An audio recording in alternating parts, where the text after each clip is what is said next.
Hola, buenos días. Soy Carolina Sáenz de Let's Compliance y esta vez vengo a conversarles sobre un tema muy importante que es la seguridad de los datos personales de los trabajadores y sobre todo en el contexto virtual en el que hemos venido trabajando en los últimos tiempos. Eh, Voy a tratar de explicarle primero las nociones básicas, las nociones iniciales de lo que es la protección de datos personales, eh, para luego hacer una pasada por los derechos que tenemos todas las personas naturales como titulares de datos personales y luego aterrizaremos en casos que se han dado en el ámbito laboral, en la relación empleador-trabajador, que tienen que ver con protección de datos personales y que la Autoridad Nacional de Protección de Datos Personales ya ha dado o ya tiene un pronunciamiento determinado al respecto. Así que espero que disfruten la presentación. Vamos a empezar primero que nada con ¿qué son los datos personales? Bueno, para empezar, decirles que esta noción es súper amplia, no solamente porque tenemos muchos datos personales que nos pueden identificar o hacer identificables, como dice la definición, sino que además, a medida que avance la tecnología, van a ser más y más los datos a partir de los cuales podamos ser identificados o podamos resultar identificables. Entonces, la norma se ha cuidado de hacer una definición lo suficientemente comprensiva como para ir adecuándose a ese a ese avance de la tecnología. Los datos personales son toda aquella información, en consecuencia, toda aquella información sobre una persona natural. Ojo, estamos hablando de personas naturales, ya luego lo vamos a aterrizar específicamente a trabajadores, pero es la información de todas las personas naturales, de todos los ciudadanos, que nos pueda identificar o hacer identificables a partir de algún mecanismo razonable. Ahora les traigo algunos ejemplos que yo los invito a un poco reflexionar al respecto y se van a dar cuenta que hay muchísimos más ejemplos de datos personales que los que les traigo acá. Los que les traigo acá son los más recurrentes, ¿no? Por ejemplo, nombres, primer nombre, segundo nombre, etcétera, apellidos, DNI, RUC, la fecha de nacimiento, el teléfono, el móvil, el correo electrónico, las URLs de cualquier red social, la imagen, la voz de una persona a partir de la cual se la pueda identificar, ¿no es cierto? La dirección IP es un dato personal al inicio, de repente, de la entrada en vigencia de las normas sobre protección de datos personales. No habían o no estaban mapeados algunos de los datos que aquí les traigo como ejemplo, pero sí la dirección IP, las cookies que dejamos, ¿no? Estos pequeños rastros, estas pequeñas migas que dejamos cuando navegamos en páginas web y que los titulares de esas páginas web pueden rastrearlas para construir nuestro perfil y finalmente dar con quién somos y qué nos gusta y cuáles son nuestras preferencias para mostrarnos la próxima vez algo ya más customizado, algo que nos pueda llamar la atención en la web.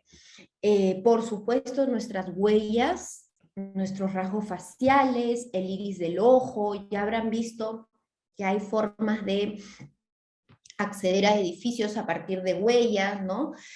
A partir de los rasgos faciales en el iPhone, por ejemplo, a partir del iris del ojo, etcétera. Nuestra ubicación y nuestra geolocalización también es un dato personal y muy importante.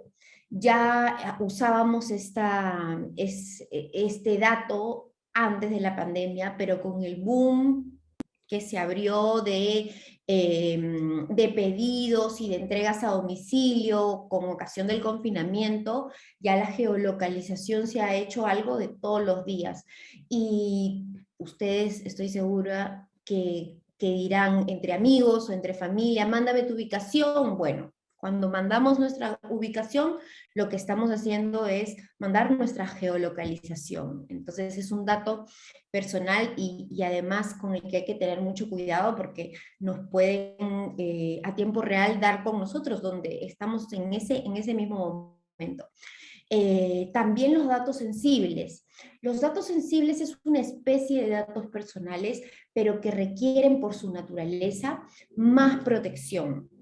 Estamos hablando de información económica, sobre ingresos económicos, la salud y la vida sexual de una persona, sin duda es un dato sensible, el origen racial, el origen étnico, los datos biométricos, como les decía, para acceder a un edificio, poner nuestra huella, o cuando vamos al banco y nos piden para autenticarnos que pongamos nuestro dedo índice para que nos puedan tomar la huella digital. Todo eso son datos biométricos y en consecuencia merecen más protección porque son datos sensibles. Nuestros datos sobre convicciones religiosas o políticas o filosóficas, etcétera, todo este concepto es muy amplio. No es un concepto taxativo el de datos sensibles.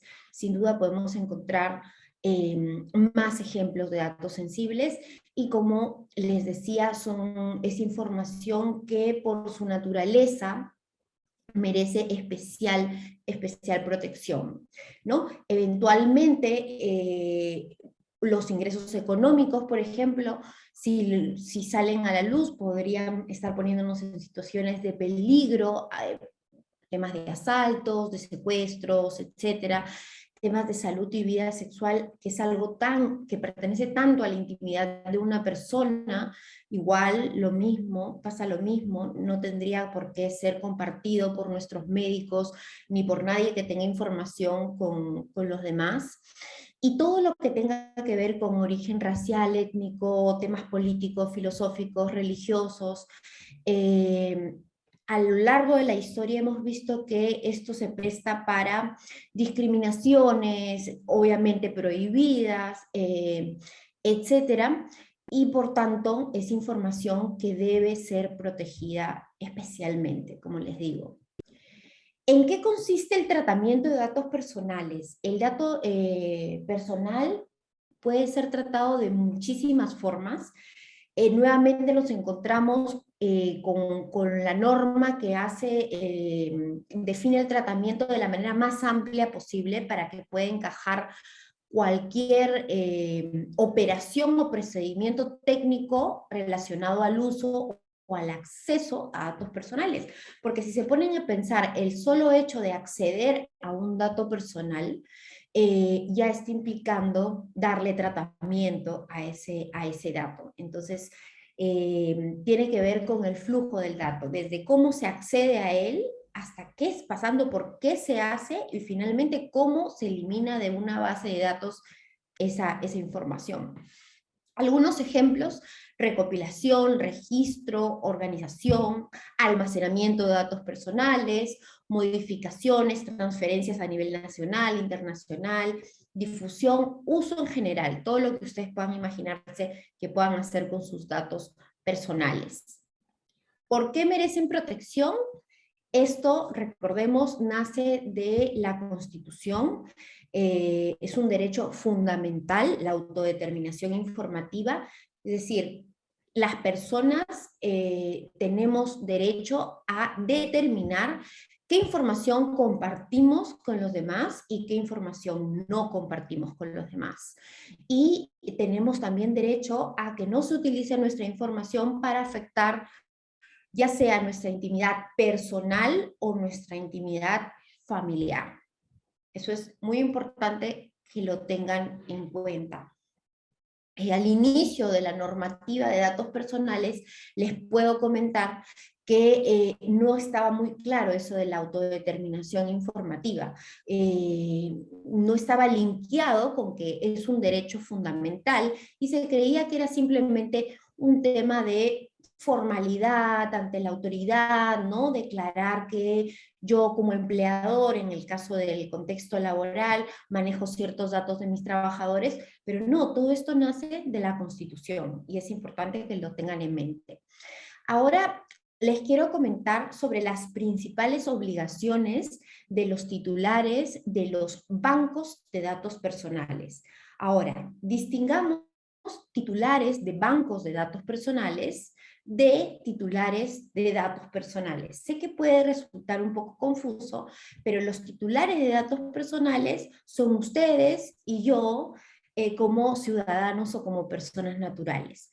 Y los titulares de los bancos de datos, cuando hablamos de bancos o bases de datos, son, para el caso que nos convoca hoy, son los empleadores, son las personas que recopilan y le dan tratamiento a nuestros datos. Como estamos en el marco del seminario laboral, entonces hablaremos de titulares de bancos y nos referiremos con ello a los empleadores, a las empresas, y los titulares de datos personales seremos nosotros, para contextualizarnos, los trabajadores. Entonces, principales obligaciones. 1. El titular del banco debe registrar estos bancos en el Registro Nacional de Protección de Datos Personales. Es una obligación eminentemente formal. No implica que el empleador en este caso devele cuáles son esos datos, simplemente que declare que maneja ciertos datos de los trabajadores y cuál es la finalidad, pero no tiene que develar, por ejemplo, cuáles son los teléfonos o los DNIs o los nombres, apellidos de sus trabajadores. No, simplemente decir que maneja cierta información de trabajadores y cuál es la finalidad de ese tratamiento de datos personales, entre otros requisitos que nos pide la autoridad de datos personales. Segunda obligación importantísima, informar a los titulares de datos, informarles sobre el tratamiento que se les va a dar a esos datos, a esa información. Y esta información que se le dé a los titulares de datos debe ser previa al uso de los datos.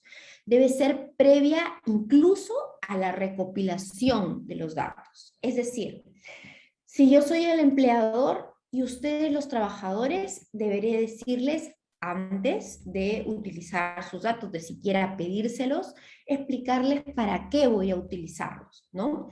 ¿Cuál es la finalidad? Cuáles son las medidas de seguridad que yo implemento en la empresa, en la organización para proteger esos datos, entre otros requisitos que vamos a ver en un momento. Tercera obligación muy importante, obtener el consentimiento de los titulares de los datos para que puedan ser tratados. Sin consentimiento no puede haber tratamiento de datos personales. Ese consentimiento, además, debe ser previo al acceso a mi dato personal, debe ser informado, libre, no tengo que recibir nada a cambio para dar yo ese consentimiento, tiene que ser expreso y también inequívoco. Ojo, acá hago una excepción muy importante.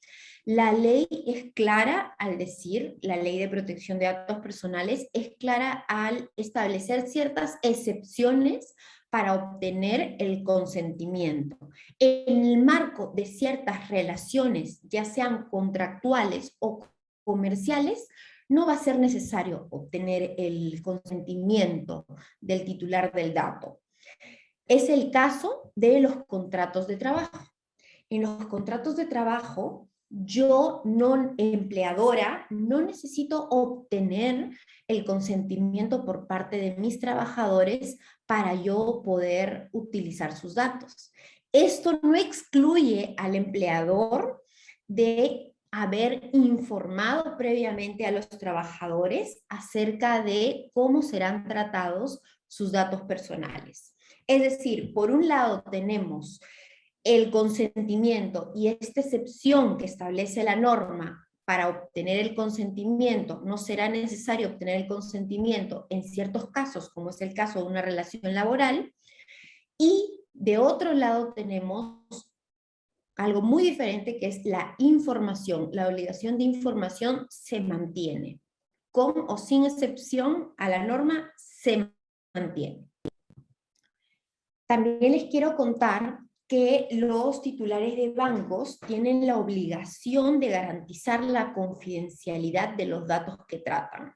Esto es muy importante, sobre todo ahora último, que como les decía al inicio, avanza tan rápido la tecnología y cada vez vemos más noticias de fugas de información, de transferencias de información no autorizada, ¿no?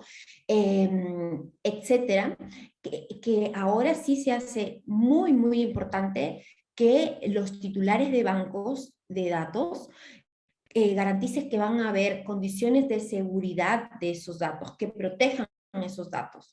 Y estas medidas son medidas a nivel organizativo, a nivel corporativo, políticas o códigos de protección de datos personales a nivel corporativo, medidas legales que pueden incluir acuerdos de confidencialidad, ¿no?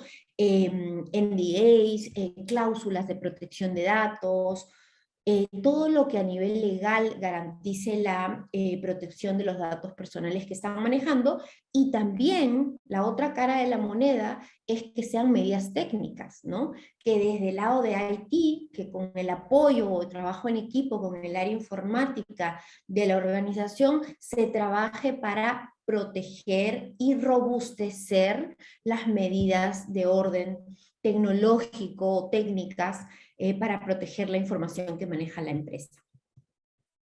Ahora les cuento de los derechos de todo titular de datos personales. De todos nosotros tenemos ciertos derechos que son llamados ARCO y que el titular de los bancos de datos personales tiene la obligación de respetar y de garantizar que en cualquier momento nosotros ejerzamos nuestros derechos ARCO.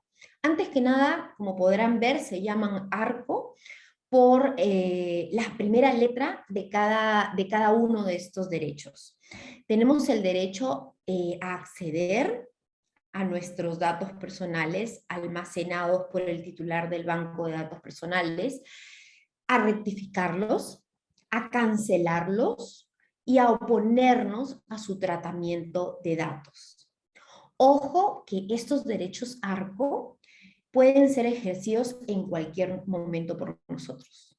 Y la empresa empleadora, en el caso que estamos hablando ahora, bajo el marco laboral que estamos hablando ahora, está obligada a garantizar que en cualquier momento nosotros trabajadores ejerzamos nuestros derechos ARCO. Pero repasemos rápidamente a qué se refiere cada uno de estos derechos. Acceso, como ya se imaginan, implica que yo como titular tengo el derecho de obtener la información de datos personales y del tratamiento que se le está dando a mis datos personales, ¿no? No solamente de cara al empleador, pensemos también que esto aplica para otros ámbitos, o sea, puedo interponer un derecho ARCO por ejemplo, en una clínica, puedo ejercer mi derecho a acceso para ver qué tienen almacenado en mi historia clínica, por ejemplo, o si estoy hablando de una institución educativa, académica, lo mismo, pueden solicitar, mejor dicho, ejercer su derecho al acceso a la información personal. La rectificación, lógicamente, si voy a actualizar o me doy cuenta que hay un error en los datos personales que he consignado, o quiero incluir ciertos datos que no están reflejados en la base de datos, obviamente podré solicitar el ejercicio de la rectificación de mis datos, ¿no? De repente hay datos inexactos, incompletos, erróneos, desactualizados, como por ejemplo, cambié mi celular y tengo total derecho a que figure el nuevo, ¿no? A que se rectifique esa información. La cancelación es el derecho a que se supriman mis datos de una base. Porque de repente ya dejé de trabajar en esa empresa, o porque ya no tengo relación con esa empresa que guarda mi información, o de repente es esa información que ya resulta excesiva para la finalidad del tratamiento de los datos, o de repente venció simplemente el plazo de mi consentimiento, en los casos en que se requiera consentimiento para el tratamiento. Tengo derecho a ejercer el derecho a la cancelación.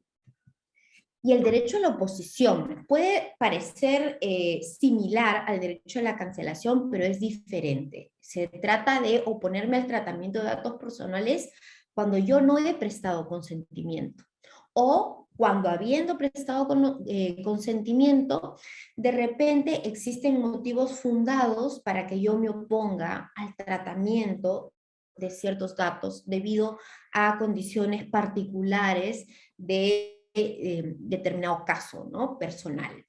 Esos son los derechos ARCO, y antes que pasar al siguiente punto, les quiero mencionar ya desde el lado del empleador, y si tienen la oportunidad de comentarlo en las organizaciones en las que trabajan ustedes, más aún si tienen datos a su cargo, es muy importante que el empleador esté como organización preparada para proteger los derechos personales, y además para responder, que haya capacidad de respuesta ante el ejercicio de los derechos ARCO.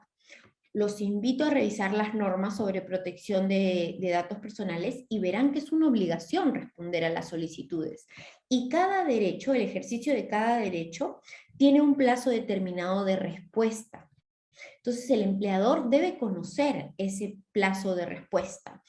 Y debe ser una persona, debe recibir esas solicitudes, una persona que esté entrenada en tratamiento de datos personales. Eso para que lo tengan en cuenta. Y segundo, que puede terminar siendo, si es usado de manera, digamos, recurrente, puede terminar siendo un dolor de cabeza para el empleador, porque si ingresan muchas solicitudes de manera simultánea, ejerciendo derechos ARCO, y no existe alguien o un equipo preparado para responder con capacidad de respuesta a estas solicitudes, podría terminar no cumpliendo con los plazos legales de respuesta y metiéndose en un problema la organización. Eso también ténganlo presente. Ahora les voy a hablar sobre los principios más importantes de la protección de datos, y sin duda acá el protagonista de esos principios es la finalidad. ¿Para qué recopilo datos personales? ¿Para qué yo, como titular de banco o de base de datos, estoy obteniendo estos datos personales, ¿no? Y debo comunicar, debo informar sobre esa finalidad determinada a los dueños de esos datos personales. Y acá les quiero poner un ejemplo que es muy recurrente, que tiene también que ver con los trabajadores. He tenido casos en que las empresas me dicen, mira, yo he puesto en mi página web o en mis redes sociales fotografías, imágenes de mis trabajadores, pero en el marco de la relación laboral que tenemos, en el marco del contrato de trabajo que tenemos, no les tengo que pedir consentimiento, ¿no? No, no es así, eso es incorrecto. Sí le tienes que pedir consentimiento, porque la excepción al consentimiento está dirigida para poder ejecutar esa relación laboral. Pero parte de la ejecución de esa relación laboral no es que salgan fotos de los trabajadores, de tus trabajadores en redes sociales o en la página web de la empresa. Para esas finalidades que son distintas a ejecutar propiamente la relación laboral, sí necesitaré consentimiento de mis trabajadores, ¿no? Entonces, vean qué importante es la finalidad, cumplir con el principio de finalidad de tratamiento de usos de datos personales. Lo que le sigue a la finalidad es algo que se complementa absolutamente, que es la proporcionalidad. El tratamiento que yo le doy a los datos personales tiene que ser proporcional con la finalidad para la cual yo los tengo, yo los administro. Entonces tiene que ser un uso proporcional. Y ya para terminar de completar y cerrar el círculo de la protección, el principio de seguridad. Yo como titular de un banco de datos, de una base de datos, tengo que evitar cualquier tratamiento indebido, porque recuerden que tengo la obligación de garantizar la confidencialidad de esos datos personales. Ahora, hay otros principios, pero para mí los más importantes son los tres principios que acabo de comentarles. Más adelante seguramente que veremos alguno adicional. Ahora les traigo en el marco de este seminario laboral, me pareció importante no solamente compartir con ustedes las nociones básicas, sino traerles las novedades. ¿Cuáles son los últimos pronunciamientos de la Autoridad Nacional de Protección de Datos Personales?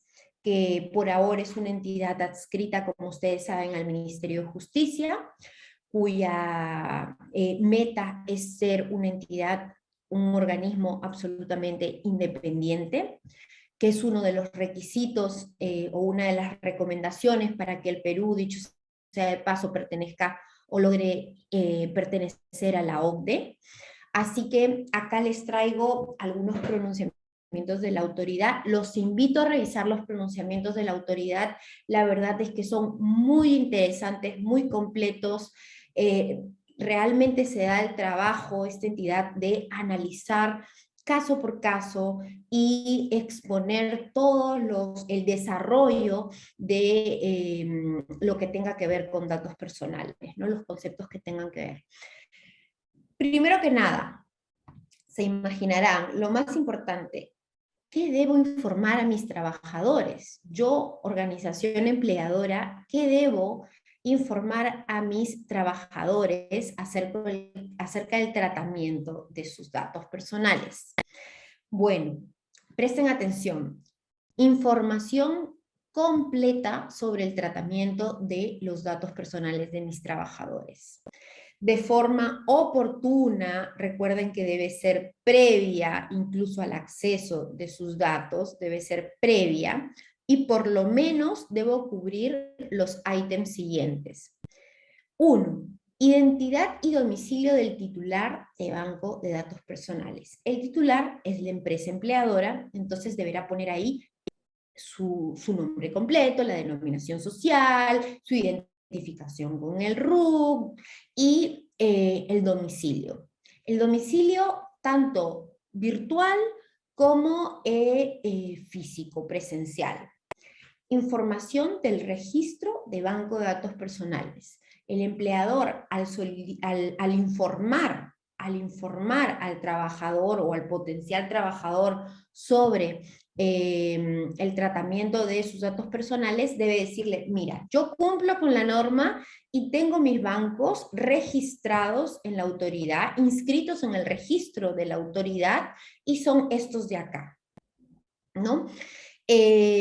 La tercera obligación, el tercer ítem que debo comunicar es la finalidad del tratamiento. Obviamente esa finalidad será, o al menos la principal, será cumplir con poder ejecutar la relación laboral y poder cumplir también con las normas laborales y con las normas de seguridad y salud en el trabajo. Entre otras finalidades que vamos a ver más adelante. Tengo que informar también si yo transfiero la información que obtengo de mis trabajadores. Y, de ser el caso, cuáles son los destinatarios a nivel nacional, a nivel internacional. A nivel internacional, la transferencia de información se llama flujo transfronterizo, o sea, fuera de las fronteras de nuestro país. Si el dato viaja fuera de las fronteras de nuestro país, el trabajador debe ser informado de eso. Muchas veces lo más recurrente es que existe una casa matriz de la empresa empleadora y por eso viaja, o algo muy común en estos tiempos, algo en realidad del día a día, es que la empresa empleadora haya contratado un servicio de nube para almacenar datos, y obviamente los servidores de este servicio de nube estén ubicados fuera del país, ¿no? Puede ser el caso de contratos que se haya celebrado con Amazon, con Microsoft, etc. Tengo que informar también, importante, el plazo durante el cual se conservarán los datos personales. Acá no es solamente lo que dure la relación laboral, sino también se suele incluir el plazo adicional que, por cualquier eventual o potencial contingencia que haya con el trabajador, el empleador mantiene durante ese plazo información de los trabajadores. Y obviamente le tengo que informar cómo ejercer sus derechos ARCO, cuál es el buzón en el que yo voy a recibir como empleador, voy a recibir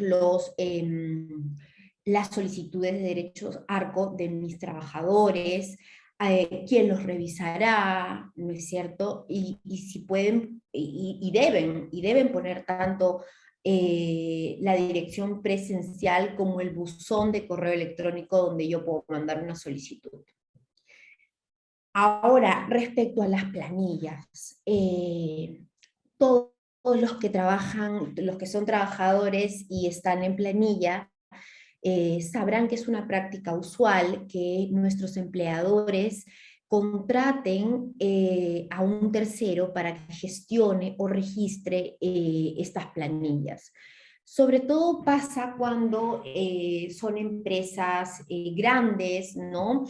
Y de repente no hay un departamento específico que se dedique a la gestión de planillas.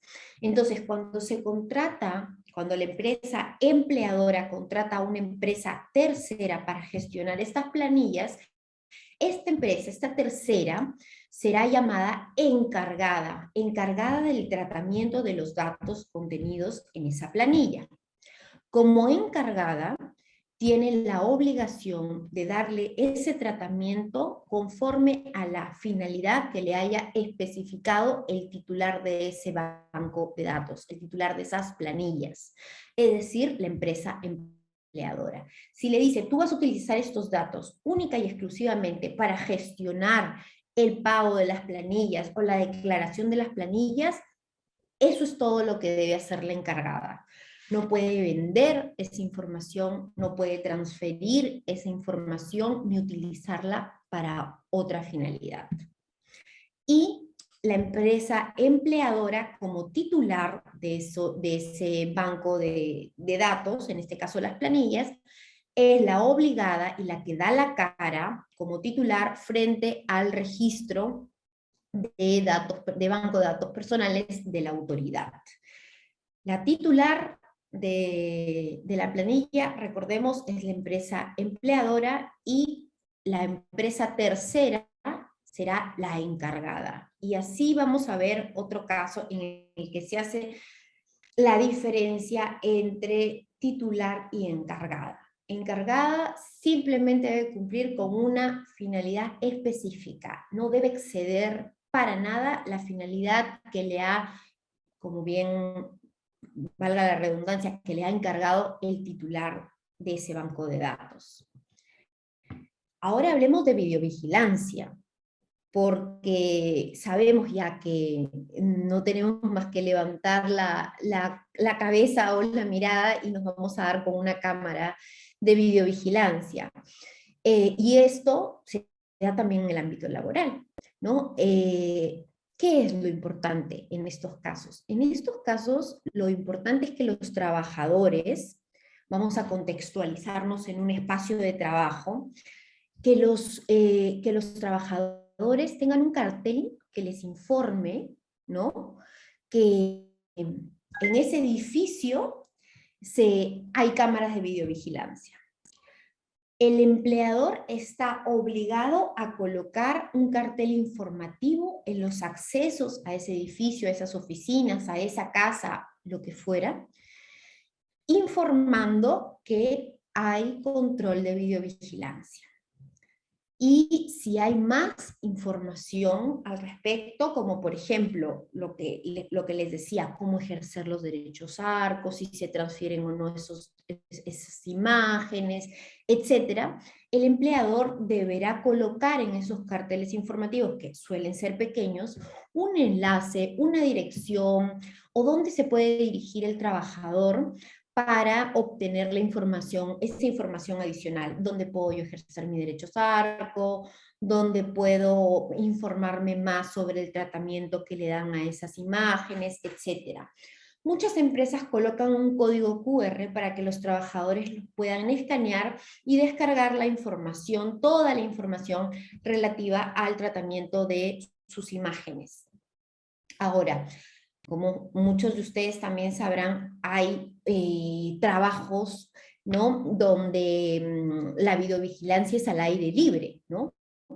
Campos, ya sea campos de agricultura, o si estamos hablando de actividades aeronáuticas, o de industrias extractivas, en las plantas, en las operaciones. ¿Dónde iría ese cartel? Bueno, si todo es al aire libre y no hay un espacio idóneo para especificar que hay una videovigilancia mediante drones, por ejemplo, que es algo muy común, ya les digo, en industrias extractivas, en operaciones agrícolas, ¿no?, en actividades agroindustriales o de pesca. Los drones es la forma de videovigilar a los trabajadores, entonces se deberá colocar el cartel o esa información a través de algún medio, ya sea la página web, intranet, mandar a través de mail la información a los trabajadores, etc. Y también en los vehículos que transportan personal. Hay vehículos que transportan personal todos los días o una vez a la semana de la planta a la ciudad o de la ciudad a la planta y que son videovigilados por una serie de normas y que tienen que ver también con seguridad en el trabajo, etc. Si están siendo videovigilados al interior de sus vehículos, ya sea un auto, una camioneta o una van, también deberá ver el cartel informativo y, como el espacio es limitado, el QR o la web o el lugar donde yo, trabajador, podré obtener más información sobre la videovigilancia que se realiza.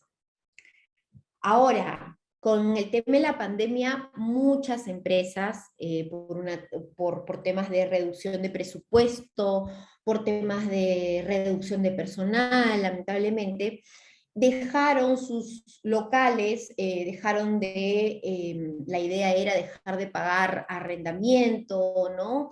O se deshicieron de sus oficinas tradicionales y migraron a los famosos coworking, ¿no? Estos espacios de trabajo compartidos, muy lúdicos, muy simpáticos, y que definitivamente representan para muchas empresas un gasto significativamente menor al pago de un alquiler de una oficina propia o independiente.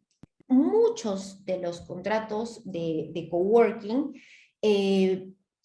para esto que son muy atractivos porque prestan muchos servicios, hay una zona de alimentación, hay una zona de recreación, etcétera, pero también como parte de sus servicios ponen a disposición de las empresas que contratan con ellos las cámaras o los sistemas de videovigilancia.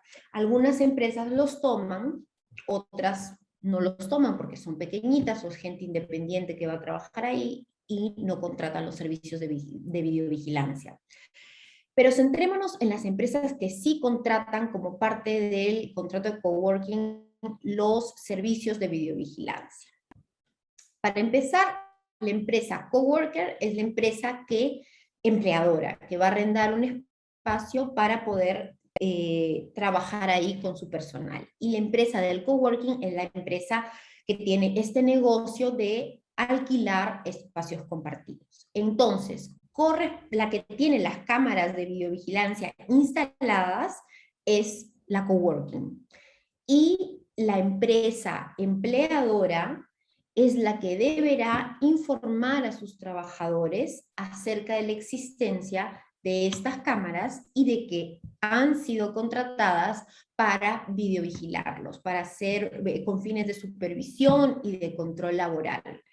Esto es muy importante porque a los inicios de la pandemia, cuando explotó el tema de los coworkings, había una confusión, ¿no? Pero si no son mis cámaras, entonces no. La autoridad dijo, en la medida que tú eres responsable de tus trabajadores, por más que el espacio sea de un tercero, de un negocio de coworking, y por más que sus cámaras no son tuyas, sino te las tiene instaladas ahí el coworking, quien debe dar la cara y quien debe responder ante sus trabajadores eres tú, así que infórmales tú, empleador, acerca de la grabación de sus imágenes y el tratamiento que se le da a estas imágenes. Y ahora les traigo otro pronunciamiento importante de la autoridad, que es la obtención de datos personales de postulantes y trabajadores. Como ustedes saben, cuando postulamos a un trabajo, ya sea porque queremos hacer ahí nuestras prácticas preprofesionales o profesionales, o queremos ya ejercer nuestra carrera ahí, hay una serie de datos que debemos presentar, pero hay empresas, ¿no?, que durante la fase de postulación quieren acelerar este procedimiento, esta diligencia de obtener información acerca de los postulantes. Y algunas optan por el camino corto de contratar a unas empresas consultoras, entre comillas, que les ofrecen bases de datos alternativas, también entre comillas, que no son otra cosa que consultoras o empresas que han obtenido esa información de manera ilícita, sin el consentimiento de los titulares. Estas supuestas consultoras y estas supuestas bases alternativas, ¿qué información dan? Antecedentes penales, judiciales, policiales, incluso denuncias ante el Ministerio Público. Esos son los datos que dan. Pero como les decía, son datos obtenidos de manera ilícita. Hace poco, la Autoridad de Protección de Datos Personales calificó como infracción grave no solamente la obtención de manera ilícita o fraudulenta de estos datos por parte de las supuestas consultoras, sino también sancionó a la empresa empleadora que había contratado a esa supuesta consultora para obtener información personal.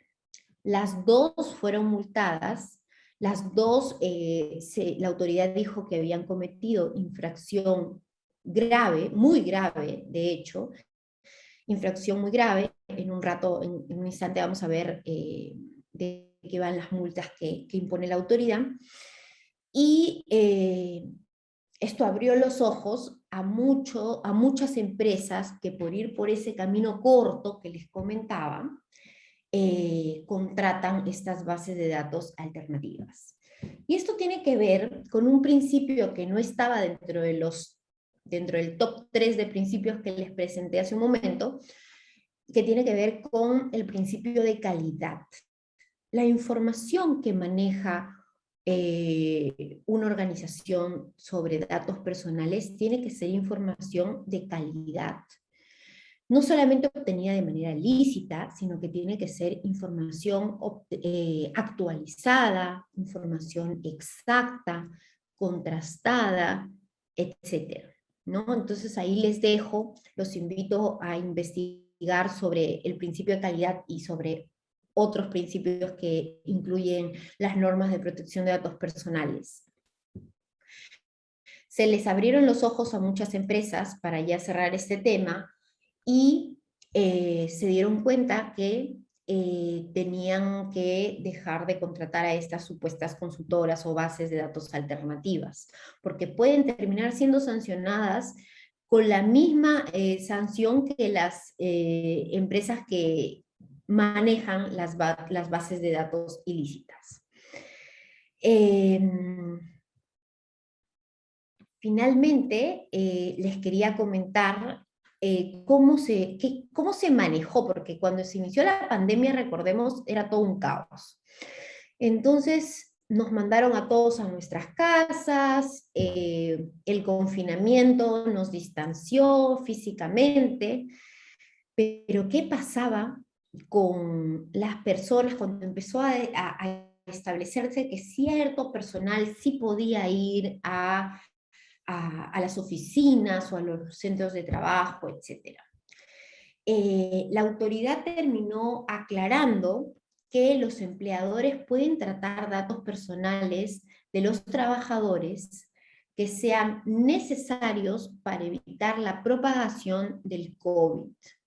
Eso fue lo que terminó concluyendo la autoridad. Solo para que lo tengan en cuenta, porque ya como está la situación actualmente, ya la presencialidad o la semipresencialidad en las oficinas ha cambiado tremendamente.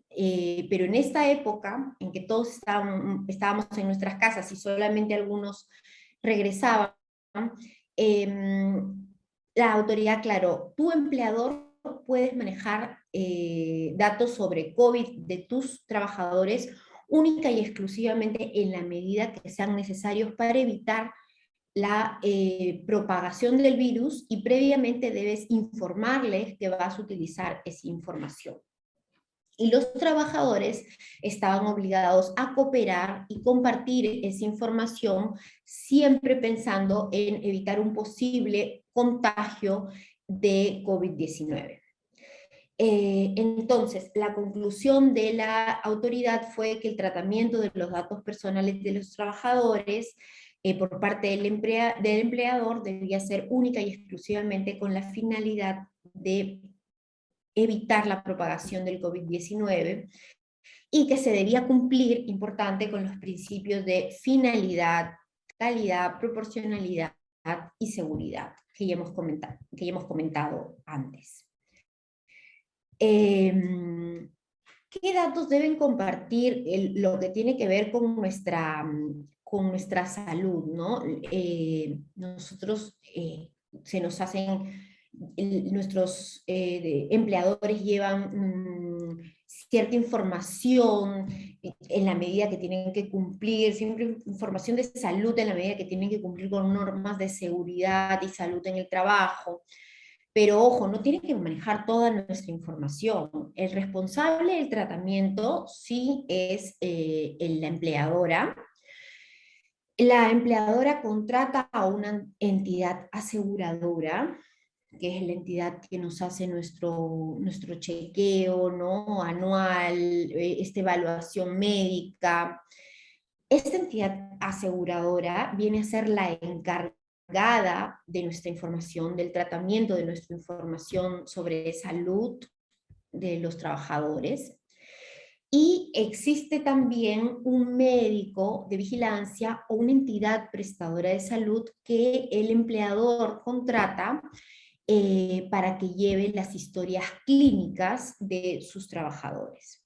Entonces, la empresa aseguradora, que es la encargada de la información, va a compartir con este médico o con esta entidad prestadora de salud cierta información, obviamente sensible, sobre nuestra salud. Y es de esa información lo único a lo que va a tener acceso el empleador es a la información mínima necesaria para mantener los registros obligatorios del sistema de gestión de seguridad y salud en el trabajo. No tiene por qué tener acceso a información sobre, por ejemplo, datos sensibles como salud sexual, ¿no? O actividad sexual de los trabajadores, etcétera, entre otros ejemplos que podrían pasar por salud mental o por algún padecimiento, alguna enfermedad que no tenga que ver con el cumplimiento o con la gestión de riesgos de seguridad y salud en el trabajo. Entonces, la entidad aseguradora deberá compartir la información de nuestra información médica únicamente con el médico de vigilancia o la entidad prestadora de salud contratada por la empleadora. Pero no se la debe entregar, y ya lo ha dicho así la autoridad en varios pronunciamientos, a cualquier otro funcionario del centro laboral. Y finalmente, les dejo acá un cuadro con las sanciones por infracciones a las normas sobre protección de datos personales. Las infracciones leves, estas infracciones obviamente van dirigidas a los empleadores, a las organizaciones empleadoras, pueden ser leves, graves, muy graves, ¿no? Lo mínimo puede ser una multa de 0.5 de una UIT, de media UIT hasta 5 UITs. Después va aumentando progresivamente, las muy graves pueden ser hasta de 100 UITs, pero yo lo que les quiero comentar es muy importante que tengan en cuenta que cuando una organización es multada por la Autoridad Nacional de Protección de Datos, no solamente implica la imposición de una multa que tiene un valor económico, sino también un grave daño reputacional para esa entidad. Yo los invito a indagar sobre el caso de Banco Falabella, sobre el caso de Banco Ripley, que por no tener medidas de seguridad adecuadas hubo fuga de información y terminaron en el mercado datos personales que debieron ser cauteladas por estas empresas, ¿no? Entonces, ¿qué tienen ahora esas empresas que tienen que acreditar que han implementado un sistema de seguridad mucho más robusto? O sea, cometer una infracción o incurrir en una infracción a normas de protección de datos personales nos lleva definitivamente a una situación de un daño o un perjuicio a la reputación de la organización. Adicionalmente, tengan en cuenta que la autoridad podrá imponer medidas correctivas, ¿no?, destinadas a eliminar, evitar o detener los efectos de infracciones. Eso tiene que ver con intervención por parte de la autoridad de los bancos de datos que maneje cada organización, por ejemplo. Ahora, les comento que la autoridad está muy activa, siempre está muy activa, que no solamente tiene un grupo de inspectores a nivel legal para ver si se cumple con la normativa, sino tiene un grupo de inspectores que manejan tecnológicamente estas inspecciones, ¿no?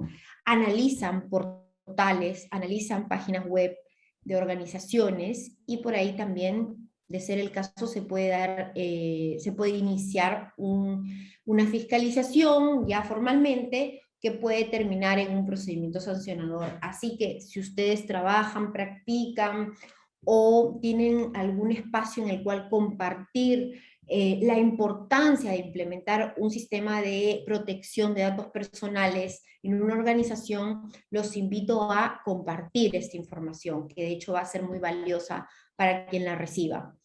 Eso ha sido todo por hoy, les agradezco mucho su atención.